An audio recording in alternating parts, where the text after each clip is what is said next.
आप लोग का मंत्रिका क्लास में फिर से स्वागत है।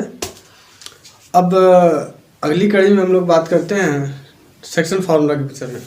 पिछली क्लास में हम लोगों ने पढ़ा था डिस्टेंस फार्मूला के विषय में, कुछ उस पर क्वेश्चन वगैरह भी हम लोग लगाए थे। अब इस टॉपिक में जो इस क्लास चलने वाला है, इस क्लास में हम लोग सेक्शन फार्मूला के विषय में चर्चा कर लें, क्योंकि सेक्शन फार्मूला एक इम्पॉर्टेंट टॉपिक से, इसमें बहुत सारे क्वेश्चंस आपको बोर्ड में पूछे जाते हैं। डिस्टेंस फार्मूला से पूछे जाते हैं, लेकिन उसका एप्लीकेशन बहुत ज़्यादा यूटिलाइज होता है। तो समय न नष्ट करते हुए स्टार्ट करते हैं सेक्शन फार्मूला। हम लोग पहले जानेंगे कि सेक्शन होता क्या चीज़ है। सेक्शन फार्मूला, पहले सेक्शन फार्मूला जानने से पहले एक चीज़ जानेंगे, सेक्शन होता क्या है। देखिए, सेक्शन फार्मूला में जैसे कंसीडर करते कोई एक लाइन लिए हम, क्या करते हैं, कोई लाइन लेते हैं, कंसीडर के लिए हमने P और यहाँ पे पॉइंट दे दिए x1 का मान y1, एक पॉइंट ले लिया। एक दूसरा पॉइंट हम कंसीडर यहाँ करते हैं Q और इसके कोऑर्डिनेट लेते हैं x2 का मान y2। ऐसे दो पॉइंट ले लिए। अब इन दोनों पॉइंट के बीच में एक ऐसा पर्टिकुलर पॉइंट हो जो इस लाइन को, जो लाइन सेगमेंट है, इसे दो हिस्सों में डिवाइड करता हूँ। जरूरी नहीं कि जो पॉइंट है वो इक्वली डिवाइड करें। हम यहाँ पे लेते हैं x का y, वो जरूरी नहीं है कि वो दोनों को इक्वली बाइसेक्ट करे। जब इक्वली बाइसेक्ट नहीं करेगा, मतलब इक्वली इंटरसेक्ट नहीं करेगा, बाइसेक्ट का मतलब ही होता है कि दो बराबर भागों में बांटना। यहाँ भी पॉइंट जो P हमने लिया हुआ है और पॉइंट Q लिया हुआ है, इनके बीच में कहीं भी पॉइंट A लिया हुआ है। ये पॉइंट A ही क्या करेगा, इस लाइन सेगमेंट को दो हिस्सों में डिवाइड करेगा। कंसीडर कर लेते हैं कि भाई इसे m⁻n में काट दिया। m⁻n का मतलब है कि इतना वाला जो हिस्सा है वो m के पार्टीशन में है और इतना पूरा हिस्सा n के। ये देखिए रेशियो है। रेशियो कहने का मतलब है कि m/n, रेशियो का मतलब होता है m/n। तो ये पक्का ही आपको पता होना चाहिए कि बिल्कुल सिंपलेस्ट फॉर्म में होगा, सिंपलेस्ट फॉर्मेट में होगा ये। क्योंकि कोई भी फ्रैक्शन हम दे दें, अगर हम कह दें यहाँ 14/21 है, तो इसे हम लोग क्या लिखते हैं, 2/3। यही फ्रैक्शन तो 2⁻³ कहलाएगा। मतलब कि जो भी हम रेशियो लेते हैं तो ऑलवेज सिंपलेस्ट फ्रैक्शन के फॉर्मेट पे रहता है। जैसे यहाँ पे हमने एग्जाम्पल के तौर पर दिया कि 14/21 था, इसे हमने क्या किया, 7 से कैंसिल आउट कर 2/3 कर दिया, मतलब 2⁻7। उसी तरह से m और n भी क्या है, एक सिंपलेस्ट फॉर्मेट में फ्रैक्शन है जो डिवाइड करता है कि इतने वाले हिस्से को क्या कर देते हैं हम m और इधर एक n है, और इसमें कोई स्केलर का प्रोडक्ट रहेगा। स्केलर का प्रोडक्ट मेरे कहने का मतलब जैसे यहाँ पे लिए हैं, एक्चुअल में हमारे पास तो था 14 और 21, लेकिन उसको सिंपलेस्ट रेशियो में 2⁻3 कह दिया। तो इसमें जो 2 में हम 7 का मल्टीप्लाई कर रहे हैं और 3 में 7 का मल्टीप्लाई, तब तो आएगा 21 और ये आ जाएगा आपका 14 आ जाएगा। जो 7 है इसी को हम कह रहे हैं स्केलर, इसी को बोलते हैं रेशियो कांस्टेंट बोलते हैं, जो मल्टीप्लाई करके एक फिक्स कंटिन्यूअस जो प्रोपोर्शन को हम लोग प्रोसिक्यूट करते हैं, आगे बढ़ाते हैं, उसके लिए। चलिए अब वापस आते हैं। तो बेसिक चीज़ें हैं, हमने कहा कि एक पॉइंट P लिया है और दूसरा पॉइंट Q लिया है। इन दोनों पॉइंट के बीच में कोई पॉइंट हमने कंसीडर किया A है, जिसके कोऑर्डिनेट x और y है। ये जो पॉइंट A है, इस लाइन सेगमेंट PQ को m⁻n में डिवाइड करता है, m⁻n में डिवाइड करता है, मतलब कि आधा हिस्सा m और आधा हिस्सा n का। तो इस तरीके के जो सेक्शन बनते हैं, जो टूटे हुए हिस्से बनते हैं, जो मिडिल पार्ट में टूटा हुआ है, मतलब ये आधा हिस्सा इधर का, आधा हिस्सा इधर का, तो इसी को हम लोग कह देंगे सेक्शन। तो अब सेक्शन कहती है, तो सेक्शन में टाइप्स भी होंगे। तो सेक्शन के हमारे पास दो टाइप बनते हैं। कितना, एक इंटरनल होता है, एक इंटरनल होता है भाई, और एक होता है एक्सटर्नल। हमने क्या होता है, एक इंटरनल वाइज और एक एक्सटर्नल। हमने कहा है कि इंटरनल है और दूसरा क्या है, एक्सटर्नल है। इंटरनल सेक्शन फॉर्मूला मतलब कि दो पॉइंटों के बीच में काटेगा। एक्सटर्नल का मतलब क्या है कि कोई पॉइंट है डिवाइड कर रहा है, लेकिन उस लाइन सेगमेंट के बाहर। एग्जाम्पल पर तो देख ले, क्लास 10 के सिलेबस में नहीं है, 11th में आपको मिलेगा थोड़ा सा।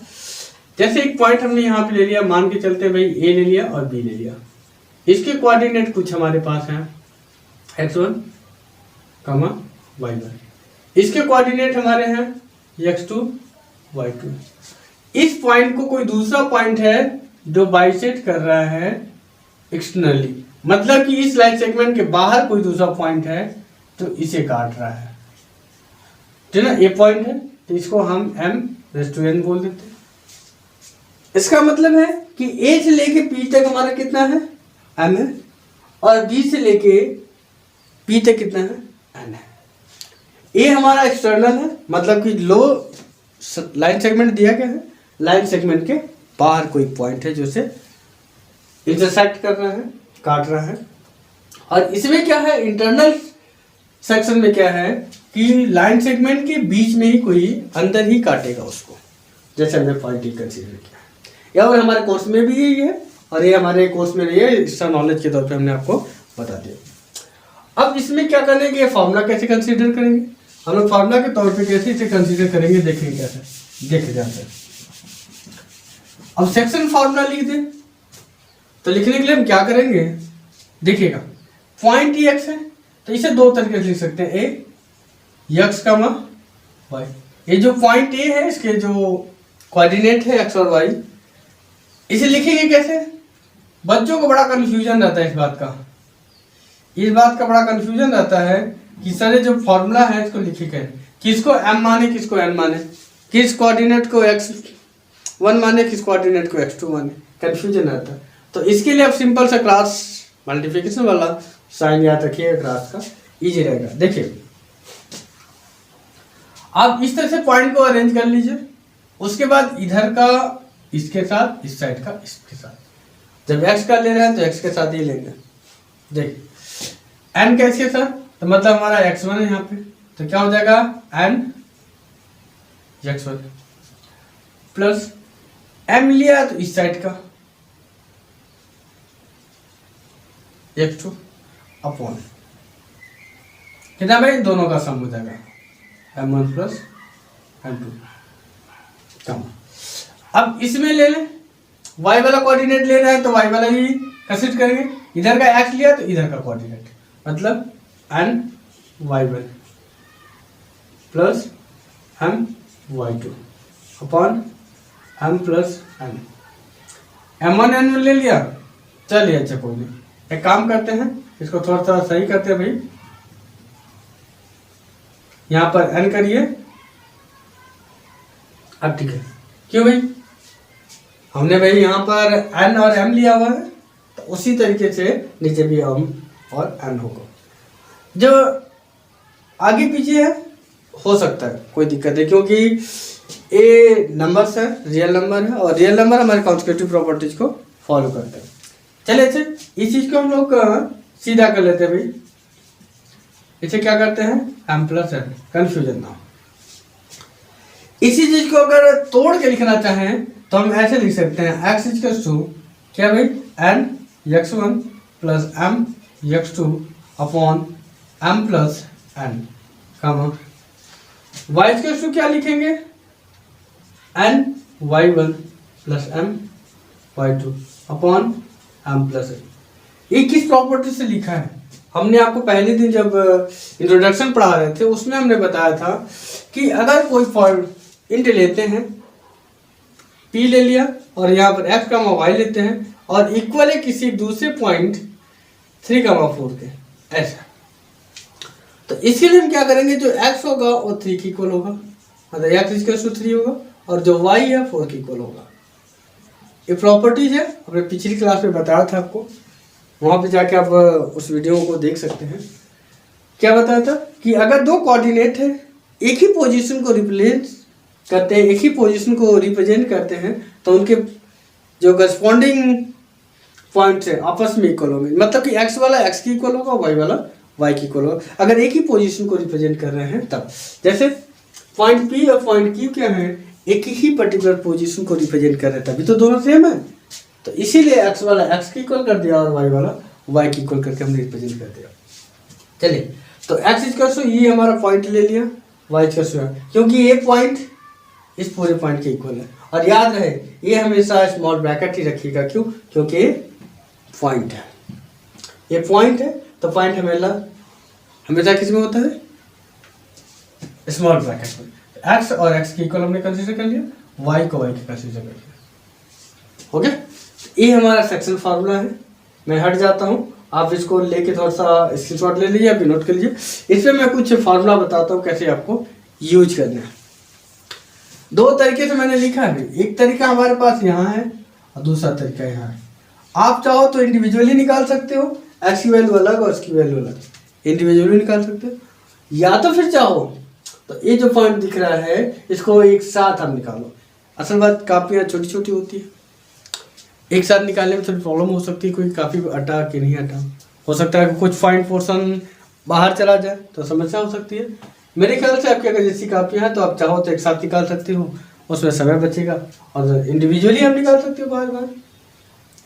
तो ये पॉइंट हो गया हमारे सेक्शन फार्मूला में। सेक्शन फार्मूला फिर से मैं रिपीट करता हूँ, क्या चीज़ है सेक्शन फार्मूला? ये है कि अगर दो पॉइंट हम लेते हैं, कोई भी लाइन सेगमेंट हमारा है इस तरीके का, पी एन क्यू, हमने कोई एक पॉइंट लिया है, उस लाइन सेगमेंट के बीचों बीच में कोई एक पॉइंट ले ले, बिल्कुल एक्यूरेट बीच में नहीं तो बाइसेक्ट हो जाएगा, बीच में कोई पॉइंट ले लिया हमने, और जो पॉइंट लिया है वो क्या कर रहा है, लाइन सेगमेंट को m into, मतलब कि m रेस्ट टू n में डिवाइड कर रहा है, m रेस्ट टू n में डिवाइड कर रहा है। मतलब डिवाइड करने का मतलब आधा हिस्सा अलग आधा हिस्सा अलग कर दिया, ठीक है, इक्वली आधा नहीं, मतलब फिर इतना हिस्सा पूरा हमारा m हो गया, इतना हिस्सा पूरा n हो गया।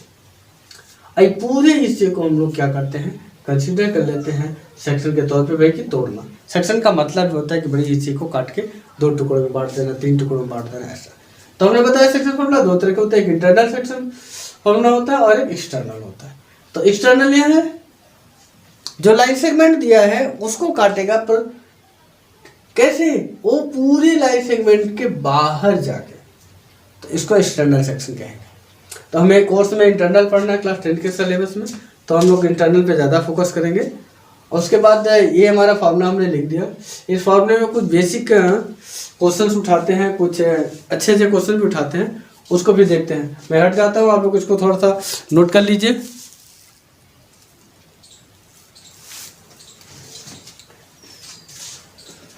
चलिए, 3 क्वेश्चन हमने लिया है, इन तीनों क्वेश्चन को आपके सेक्शन फार्मूला पे सॉल्व करके दिखाता हूँ।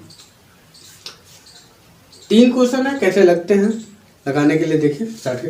हमने फार्मूला आपको बताया था अभी थोड़ी देर पहले कि अगर कोई पॉइंट इस तरीके से लिए हैं, पॉइंट ए कंसीडर करते हैं, इसके कोऑर्डिनेट x1 y1, और यहाँ पे पॉइंट पी है जिसके कोऑर्डिनेट x, y है, और एक पॉइंट यहाँ पर बी हमने कंसीडर किया है जिसके कोऑर्डिनेट x2, y2 है। चलिए, पहला क्वेश्चन है कि पहला पॉइंट हमारा 2,3 है, 4,-3 है, उसे 2�3 में काट रहा है। मतलब आप बिल्कुल इसी तरीके से बनाइएगा उसको, एक बड़ी सी लंबी सी ऐसे लाइन खींचेगा, यहाँ पर 2,3 इस तरह से लिखिए एक सिरे पर, दूसरे सिरे में कितना है 4,-3। आप चाहो तो इसके नाम भी दे सकते हो, कुछ भी नॉमेनक्लेचर कर सकते हैं।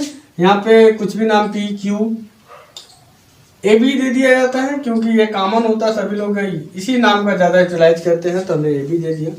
इनके बीचों बीच में एक हमने पी कंसीडर किया जिसके कोऑर्डिनेट x, y। हमको यही निकालना है, सेक्शन पॉइंट हमको निकालना है कि किस पॉइंट पे ये जो लाइन है, लाइन सेगमेंट के जो सिरे के जो पॉइंट हैं 2�3 में काटे जाएंगे।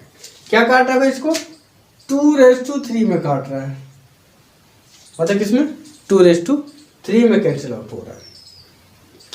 अब हम क्या काम करते हैं, आपको बताए थे कि कंफ्यूजन बहुत रहता है कि किसको x1 माने, किसको x2 माने, किसको m माने, किसको n माने, या किसी बुक में m1 m2 रहता है, ये प्रॉब्लम क्रिएट होता है। तो उसके लिए क्या करना है आपको, कुछ नहीं, बस सिंपली जो पॉइंट है इस तरीके से लिख लेना है आपको। लिखने के बाद जो रेशियो दिया है उसको, रेशियो को नीचे लिख देंगे। लिखने के बाद आप सिंपल अच्छा, जो हमने फंडा बताया था क्रॉस मल्टीप्लिकेशन की तरह से, आप यहाँ पॉइंट P लिखिए, x कमा y इस तरीके से बड़ा सा ब्रैकेट। इस फार्मूला के अकॉर्डिंग जो हमने फार्मूला बताया था, क्या फार्मूला है, मैं यहाँ फिर लिख दूँ फार्मूला। चलिए यहाँ मैं यहाँ लिख देता हूँ। फार्मूला क्या होगा भाई, पॉइंट P का x कमा y हो जाएगा हमारा, इसको m रेस टू n में अगर काट रहा है तो क्या होगा, इसका मल्टीप्लाई इसमें हो जाएगा। तो मतलब n multiply by x1 plus ये वाला पॉइंट इधर मल्टीप्लाई हो जाएगा तो क्या हो जाएगा, m multiply by x2 upon m plus n। फिर कामा इस वाला पॉइंट का इसमें मल्टीप्लाई, मतलब n y1 प्लस इस पॉइंट का इसमें multiply m y2 upon m plus n। चलिए उसी तरीके से यहाँ स्टार्ट करते हैं, इस वाला पॉइंट का इसमें मल्टीप्लाई, तो 3 2 जा 6, वेरी गुड। इसका इसमें मल्टीप्लाई 4 2 जा 8 अपॉन इन दोनों का सम करके नीचे लिख देंगे 5 कम। अब x का हमने कंप्लीट कर लिया, y वाला इसका इसमें मल्टीप्लाई 3 3 जा 9 प्लस इसका इसमें मल्टीप्लाई -6 अपॉन 5। कैसे, अभी हमने बताया कि इन दोनों को सम करना है, मतलब जो रेशियो दिख रहा है नीचे उनको सम करके यहाँ लिखना है। तो 3 to 5 यहाँ लिखते हैं मामला, ठीक है। फिर से देखिए, आपको बस पॉइंट कंफ्यूजन में नहीं रहना है, सीधे सीधे आपको पॉइंट ऐसे ऐसे लिख देना लाइन पे और उसके बाद ऐसे क्रॉस मल्टीप्लाई करना। 3 का इसमें क्या 3 2 जा 6, 2 का इसमें मल्टीप्लाई किया 4 2 जा 8, लिख दिया भाई। आपने इन दोनों का सम करके यहाँ लिख देना है।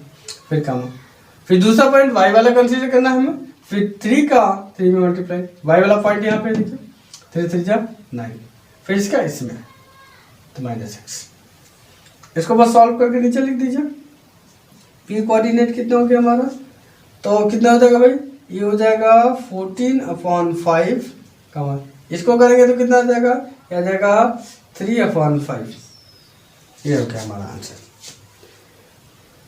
कंफ्यूजन लोगों को इस बात का होता है कि किसको x1 माने किसको x2 माने, ये कंफ्यूजन बच्चों को ज़्यादा कंफ्यूज करता है। तो उसके लिए सिंपल सा हमने बता दिया आपको, कोई भी पॉइंट उठा के रख दीजिए सीधे सीधे, ज़्यादा प्रॉब्लम क्रिएट करने की ज़रूरत नहीं है, आप सीधे सीधे आप उसको सॉल्व कर सकते हैं ऐसे। और रही बात सेक्शन फार्मूला को कैसे डिराइव करते हैं, हालांकि डिराइवेशन तो पूछा नहीं जाता, ठीक, तो फिर भी एक वीडियो में मैं उसको डिराइवेशन भी बता दूंगा कि सेक्शन फार्मूला कैसे प्रूफ होता है, उस पर हम लोग चर्चा कर लेंगे। ये हमारा इजी पोर्शन था, मैंने आपको बता दिया। 2 क्वेश्चन है, आपके लिए होमवर्क रहेगा, आप ट्राई कीजिएगा, फिर उसके बाद कमेंट बॉक्स में बताइएगा कि क्वेश्चन आपको समझ में आ कि नहीं। अगर नहीं आता है तो प्लीज़ एक बार मुझे ज़रूर इन्फॉर्म कीजिएगा कमेंट सेक्शन में बता के कि सर मुझे एक पॉइंट में प्रॉब्लम हुई है, उसके बाद मैं उसके लिए एक अलग से वीडियो बनाने का और आपके सारे डाउट्स जो रहेंगे उसे क्लियर करने की कोशिश करूँगा, ठीक। तो ये हो गया हमारा सेक्शन फार्मूला। सेक्शन फार्मूला का एक एक्सटर्नल पॉइंट भी है जो आप आगे पढ़ेंगे। इसके बाद आपको पढ़ना है ट्रायंगल्स का एरिया निकालना है, ट्रायंगल का एरिया निकालना है। तो एरिया निकालने के बाद हमारे पास कई सारे ऑप्शन है, एक तो कोऑर्डिनेट के हेल्प से निकालते हैं फार्मूला से, एक डिटर्मिनेंट मेथड है उसकी सहायता से भी हम आसानी से निकाल सकते हैं। चलिए इस क्वेश्चन को नोट कीजिए, 2 क्वेश्चन है आपके लिए, मैंने यहाँ छोड़ रखा है दोनों क्वेश्चन को, इसे अच्छे से आप लोग सॉल्व कीजिएगा, फिर हमें बताइएगा, ठीक। Thank you very much.